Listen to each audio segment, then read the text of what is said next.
Hey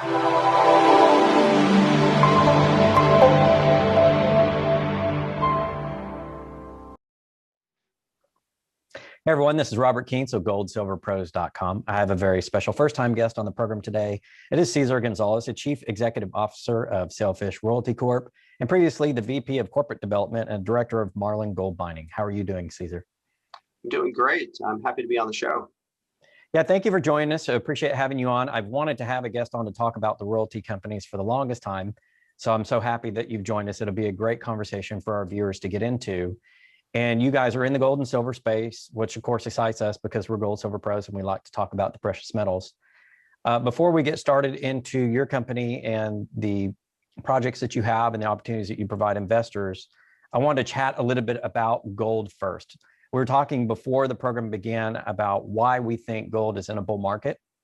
We talked specifically about the 20% or so correction we just had, but why we thought gold could go higher and much higher in the near term saying the next 1 to 2 to 3 years. I want to get your opinion of what are the main catalysts for gold in this market. Absolutely. And this is something I've thought about for the last decade. And if you were to tell me in 2011, when gold hit at the time, its all-time high, it hit a new all-time high in August of last year. But at that time in 2011, September of 11, if you would have told me that the government would be more indebted, that rates would still be at zero, that money was just being printed like it was going out of style, I would have told you, okay, well, then gold should be, multiple times higher than what it was in 2011, 10 years ago. But here we are, we're actually below those levels. We're trading just below 1800. And back then gold hit high 1900s, mid 1900s, didn't quite get to 2000. And, it's kind of a mystery to me. The one thing that does exist today that really hadn't taken off yet is crypto. Robert, you and I had a conversation about crypto. It has stolen the thunder of gold and silver. I work for, a very prolific investor. He's made a lot of money for himself over multiple decades, multiple cycles. And I asked him this question. I said, what do you think about cryptos relative to gold? And he said, when Bitcoin is gone, gold will still be there. Mm-hmm.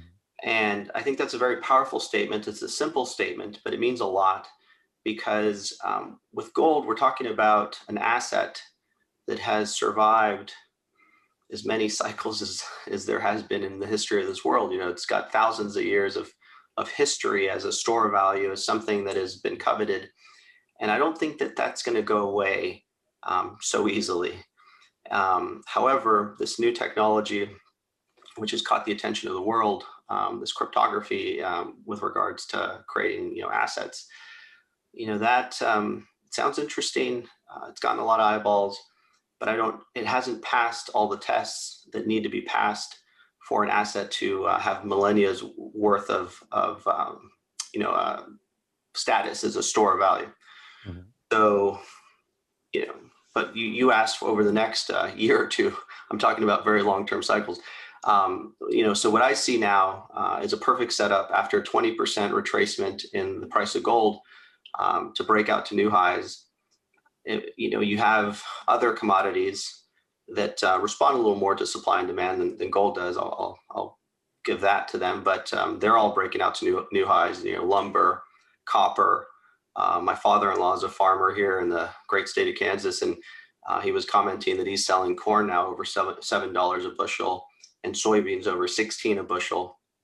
This is all going to result in and is resulting in inflation. And gold has proven over the years to be a very good hedge against inflation, against the devaluation of currencies. Mm-hmm. So, I wish I could be more positive about some of these things, but that's why I think having gold in any portfolio is a good hedge, is a good diversifier, because it just reacts differently in environments where things get a little out of whack. And that's why, we've been building this business. That's why we continue to build it and be bullish for the long term. Good point you bring up about inflation, and you were talking about prices of corn and other agricultural commodities. The Bloomberg commodities index has been rising steadily since the last few months. We've been covering that on our channel, and it's about to pass the high it had not too long ago before the pandemic started. And it looks as though it's going to overshoot it quite a bit. You and I were talking previous to the recording about an overshoot in oil that you think is going to occur. So I wonder if you would talk about that for a moment and where you think the oil market could be going. Yeah. So I'll give a caveat. I'm not an oil specialist, but I did start my career at Lehman Brothers and MLPs, which are midstream companies that move oil around the country and other refined products and gas. Mm-hmm. But what I see is a curtailment of supply, especially in the United States of America. There's a lot of new regulations going into place that are going to make it harder to produce as much oil as we had been producing. Mm-hmm. Demand is fine. It's and it's just chewing away at this inventory. And once that inventory is gone, it's not so easy to get oil out of the ground anymore these days. And they're dismantling the machine to do so. I know some small producers here in what they call the mid-continent, Kansas, Oklahoma. They're never coming back. They had service providers who would drill wells for them, who would pick up their oil because there's no gathering lines for some of these smaller wells. Everything has to be trucked, and those services no longer exist. So you've got these marginal barrels that were relied upon, before the pandemic when the demand was a little more robust, which is roaring right back. And when the demand gets back to those levels, when the inventories are taken down, there is not going to be a corresponding response on the supply side. It won't be there. And I think, like every other commodity, oil too will overshoot. It will need to attract that money to go back in so that the supply can meet the demand. And I think you'll see all-time highs.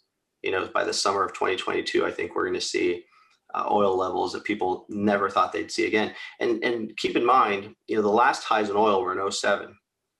That was 14 years ago.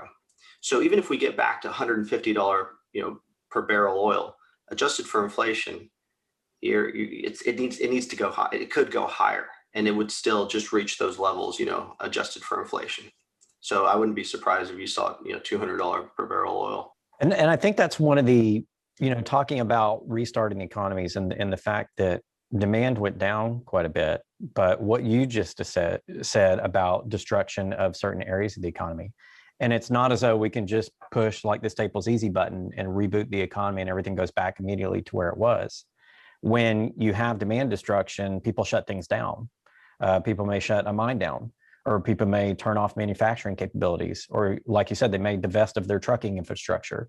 And those types of things can really, to restart those in an economy, it takes capital. It takes capital coming back in to rebuild those, people to invest. That takes time. And so when you have that initial demand, it can really spike prices.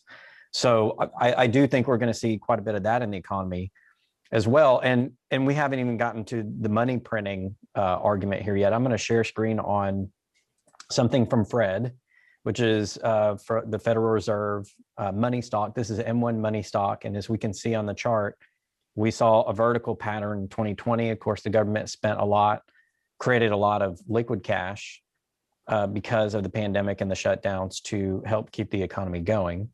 And we have the Biden administration saying they're going to spend another 1.9 trillion, plus we think another 2.3 trillion to be approved. That would be over 4 trillion this year. The money aggregates and the debt aggregates are going up a lot. And it's not linear to where we were before the pandemic. It's really sort of gone straight up. It's that vertical move or that hockey stick move that we're seeing in the money and the debt.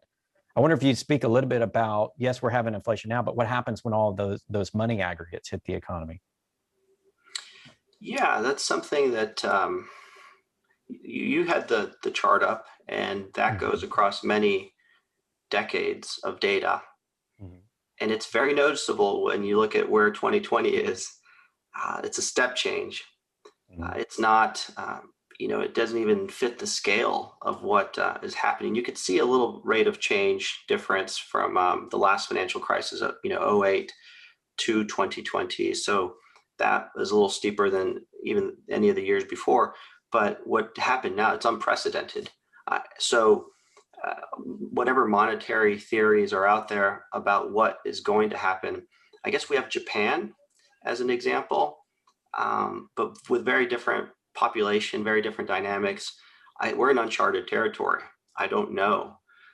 But what I do know, and look, I'm a little biased because I'm a gold investor. I've built these gold mining and royalty companies. But the reason why I'm in it is because when you get in environments where you can't really predict what's going to happen because it hasn't happened before, you can fall back on something like gold, which has survived many different scenarios that were unimaginable at the time. Mm-hmm. And I'm not just talking about the United States history. I'm talking about going back to the times of the Romans and the Egyptians and the Greeks and all these great civilizations and these pandemics, and out of the ashes comes, or gold has survived. It is still a coveted asset that has a place in the financial markets. And unlike, I've been watching some interviews recently for proponents of Bitcoin and crypto, and one thing I want to stay away from doing is making a winner take all, because it isn't. Mm-hmm. I have plenty of friends that call me for advice because they know that I'm involved in gold and gold mining stocks, and I tell them, own some, but you should have some in your portfolio. If you want to do some research and learn about a specific company, then I can help you with that. If you want to take a more passive approach, just own an ETF or go buy some physical if that's something you're more comfortable with. But I've never, I listen to some of these guys. I listened to an interview with Michael Saylor, and he talks about it as a life or death situation where if you do not own this Bitcoin, you will not survive, what's coming in the decentralization of the financial markets. What is he talking about? You should own some real estate. You should have some stocks, fixed income, probably not such a good trade these days, but, some utilities, some gold, a little bit of art. If you can, if you need that level of diversification, or you just enjoy art, go for it. But I want to stay away from advising people to just buy gold, like some of these Bitcoin investors are. It's not a good recipe for long-term success in any asset class. What is your view on the crypto since you brought them up? Do you think that they're a viable alternative in terms of actual currencies or asset classes, or do you think that the run up in the cryptos, the immense valuations we're seeing for Bitcoin and some of these alternatives, I think Dogecoin or some of these other cryptos that get really popular, can those valuations last? And if so, how does that affect the appetite for gold? Well, they're new. So, when you make a market, you don't really know where it's going. And it got there pretty quick with some of these. I mean, Bitcoin's been around for longer than the others because it was the first one. Mm-hmm. But some of these just, came onto the scene and shot up. People like new things. But I also think that's part of the reason why, it's too early to tell. I'll go back to the history with gold. Gold has had, even within just the U.S. history, it's had a place, and we can track it and we can see how it survived, the confiscation in the 1930s, how it survived going off the gold standard in the 70s, and the Basel regulations allowing it to be more readily used as a tier 1 asset, and it's there are banks that trade futures contracts in gold and make markets for the spot. And it's a system that's been around for a while. It's had its ups and its downs. Well, with crypto and Bitcoin specifically, people are, right now, it's the wild, wild west. Mm-hmm. The creation of these securities is ahead of the regulation. So if I'm an investor, I'm thinking, okay, that's great. I got out of the gates, and this is something new, so nobody has figured out what to do with it yet. But when the first automobile hit the road, there weren't stop signs, there weren't speed limits, but you better believe there are a bunch of rules now. So one follow-up question to one of the things that you just talked about in owning stocks and diversifying. You mentioned real estate, you mentioned stocks. One of the areas we like to talk about are getting into the mining stocks because we feel as though a lot of those are undervalued. A few years ago, when I was writing for Seeking Alpha, I did a value screen, like a Graham or a Buffett analysis on the stock market. And most of the general stocks are overvalued. We looked at 902 of them and came across 2 that were true values, but they end up really just being distressed stocks. So out of the 900, not really any legitimate targets to look at. That was a couple of years ago, and valuations have gotten higher. However, in the resource sector, the valuations haven't, and some of the investment is just starting to come back into the space. And so I think it's a unique opportunity for investors to get involved in the stocks. And one of the areas that we like to focus on are royalty companies, and you're involved with a royalty company. So I wondered if you could give us your opinion of why royalty companies stand out from amongst the others in the gold and silver mining space. Absolutely. I have a presentation here that has a chart that I'd like to put up. So I will share my screen and do that. So here you go, Robert. And this is a chart, equal weighted portfolio of 4 royalty companies, 4 that were around back in 2008. That's why I wanted them, because they had the longevity. So Franco-Nevada, Wheaton Precious Metals, Royal Gold, and Sandstorm. And you can see how they've performed relative to gold, which I'm using the GLD as a proxy, and gold equities, the GDX. That's the ETF of the larger cap gold stocks. There's another ETF called the GDXJ, but I wanted to use the bigger one. So you can see here how these equal weighted royalty companies have really outperformed. And I'll go off of that, and I'll go to another slide that I like here to talk about Sailfish, but let me just finish on the thought about the outperformance.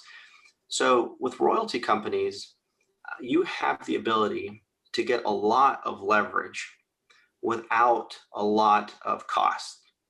A true option value. Where with some mining companies, they talk about option value. I've heard a lot of mining executives talk about a very large undeveloped deposit as having optionality to the price of gold. If gold goes up to 2,000, that deposit, which may be marginal at 1,250 or 1,300, is now in the money and can proceed to be developed. The problem is that a large project like that will take quite a bit of money to maintain, to drill or to just keep a camp ready to go. It's not like it's just a piece of land that you're paying taxes on. And even if it's just taxes, if you have a large enough land holding in certain countries, the taxes start to ratchet up. But with a royalty, it's a contractual obligation. If it can be registered, even better, so registered on title, so it runs with the land. And there are countries where they're sophisticated enough in the mining business, the US, Mexico, Canada, where you can actually achieve that. In other countries, it's more of a contractual obligation, but it's a contract, much like an option. And when gold goes up, your cash flows on that property go up without any additional expenses, if it's an NSR. And if it's a stream, which is another form of a royalty, there's a fixed cost. Maybe there's an escalator for inflation built in, but for the most part, these are just fixed. So they're paying a certain amount to receive a certain amount of gold, and then the gold they're receiving is at market price, is what they're paying, is at a fixed contractual price. So even whether it's an NSR or a stream, you get a lot of upside when gold goes up. And you just have to, as a royalty company, make sure you're running your business so that there isn't a lot of overhead, so there aren't a lot of costs, and you can do that. I think Franco-Nevada has one of the highest, if not the highest, ratios of revenue per employee of companies that are publicly traded, globally. That's powerful. It's a very scalable model that you don't need a lot of people to run, and you don't spend a lot of money running it. So we do both. We have a mining company, and when I say we, I started off as an investor at a hedge fund and private equity fund called Wexford Capital, based in Connecticut and in Florida. And we were just investors in the sector. And around 2015, we decided to start running a company for ourselves. And through that, Mako was created and Sailfish was created. Mako is a mining company. building the highest grade open pit gold mine in the world in Nicaragua. And then Sailfish is a royalty company where we've built up this portfolio, which I'm showing on the screen, of 6 royalties, 1 stream, and then a property, a silver property in the state of Durango, Mexico, that we are working on spinning out. So this is a culmination of about 7 years worth of work. Sailfish was created in 2014 as a private subsidiary of a public mining company that we were running at the time, my partner Akiba Leisman and I. And we spun it out in 2017 at the end of the year, started trading in 2018. And since then, we've acquired royalties. The biggest acquisition we've done is of the Spring Valley royalty, which is a 3% on a 5 million ounce deposit in Nevada. It's not very well known because it's owned by a private equity firm based in Toronto called Waterton.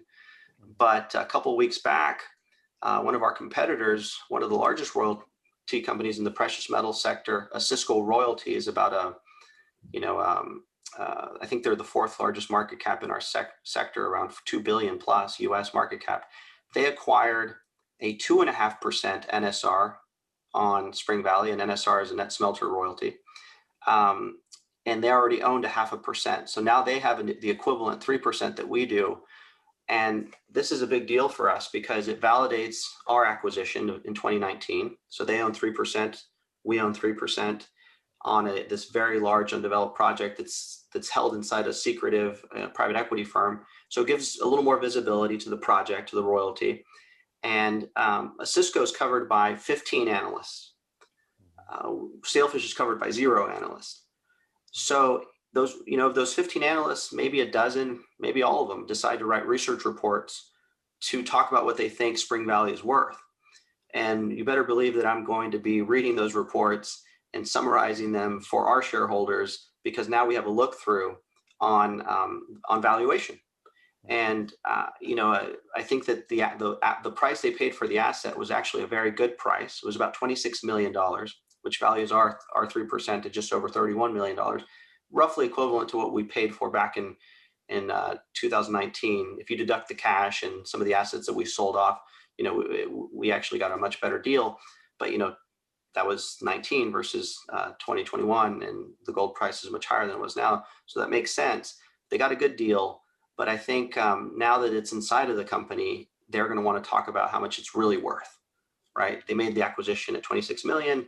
Maybe it's really worth 50%, 100% more than that. And these analysts that cover the stock will ferret that value out. So it's a very exciting time for us to have that transaction have gone through. Yeah. And I see you have several on here that you want to go through. I wanted to highlight one at La Cigarra. We just had Jim Mcdonald from Kootenay Silver on our program. Kootenay's a company I followed for about 3 years. I first wrote about them on Seeking Alpha when they had La Cigarra and La Negra and Promontorio, and they've added a couple more gold deposits. That's a really good company out of Mexico for all the people that follow the channel that love silver, and I have a really adamant group that follows silver. It's nice to see you guys having some royalties on some silver projects as well. Absolutely.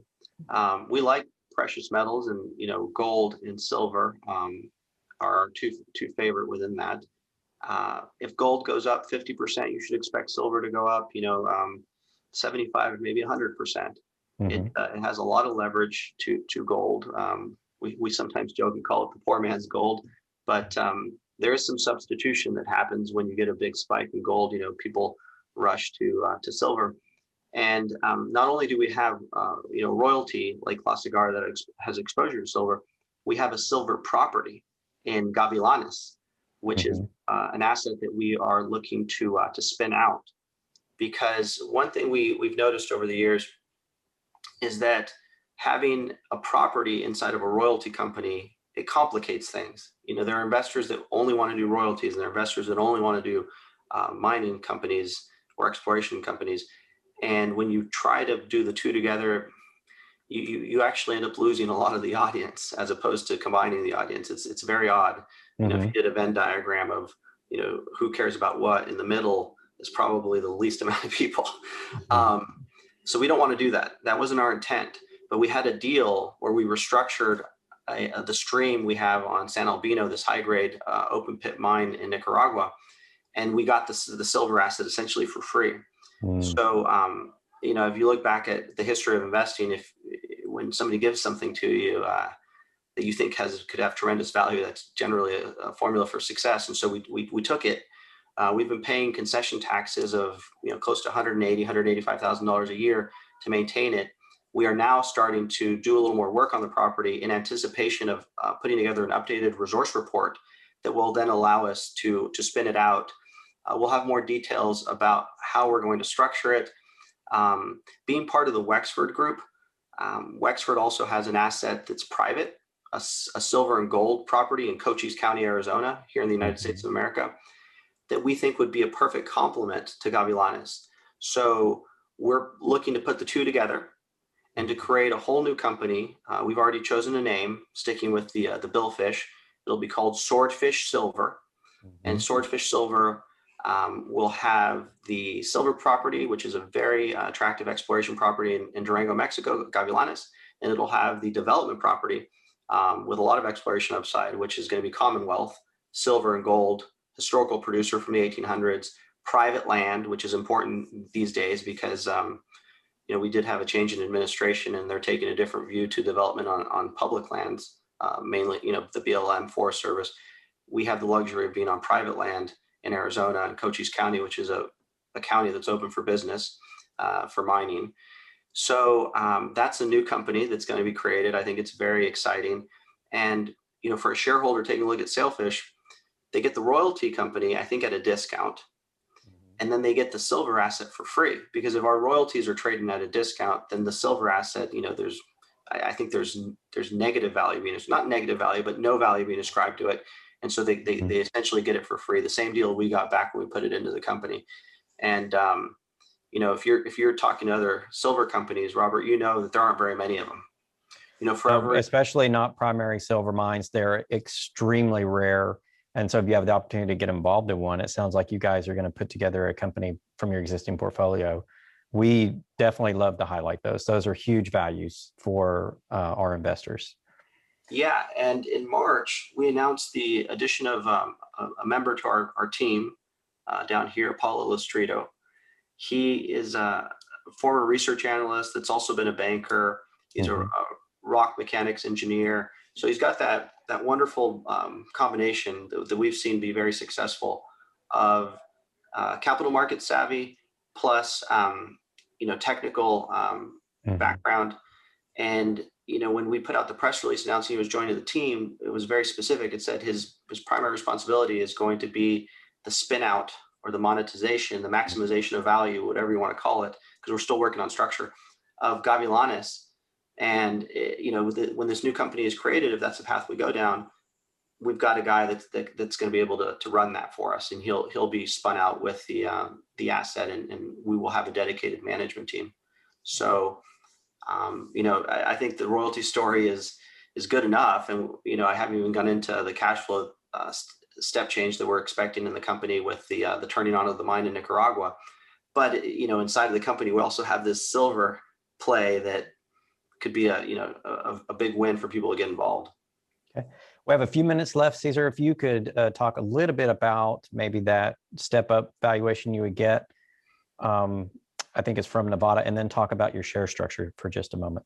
Sure. So let me go back to our capital structure. But actually, you know, what I normally lead with, Robert, but we started off on, you know, talking about the market, crypto, got into silver, and so that's why I spent some time on Gavilanes. But the big milestone for this the coming weeks is the turning on of our mine in Nicaragua.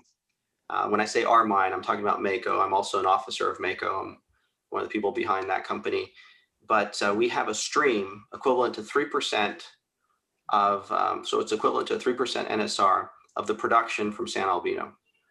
So as gold starts to be produced from the mine and sold, we will be getting our cut. Because it's already April, you know, we're not going to get a full year's worth of production.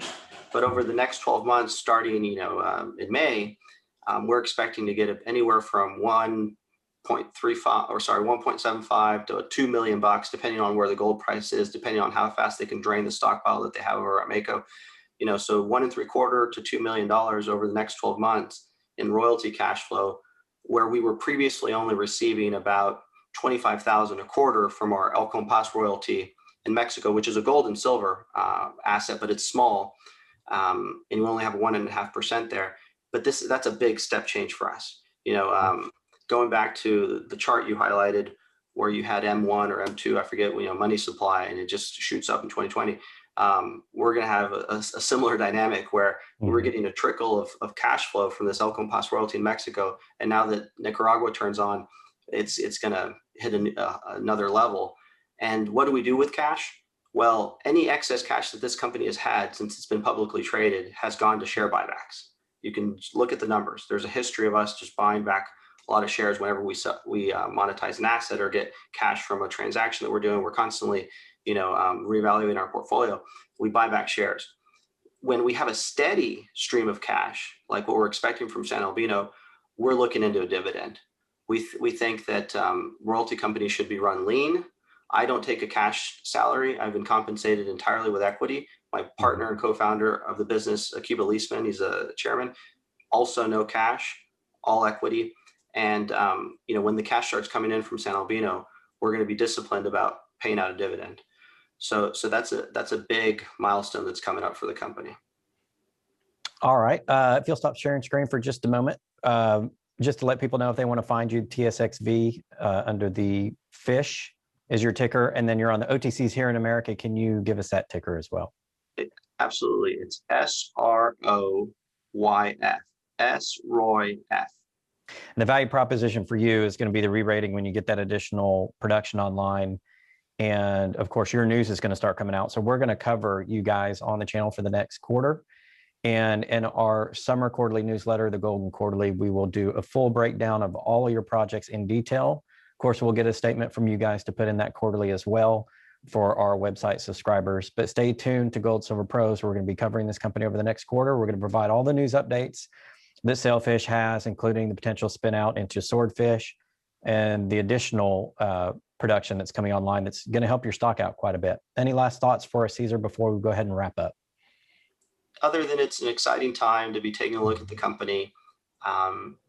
We've built a lot of value over the years, kind of in the background. We weren't out there in front of people too much, but we are now because the story is very compelling. I think the timing's right.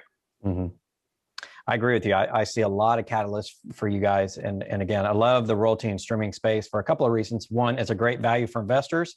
And two, it helps the miners get the funding they need. And that's the biggest obstacle right now, is getting funding in the resource space. You guys are actually doing a service for all the mine companies. So we do appreciate that. Thank you very much. Robert, it's a pleasure being on your show. All right. We'll have you on again. Cesar, thank you so much for joining us. All right. All right. Till next time, everybody. This is Robert with Gold Silver Pros.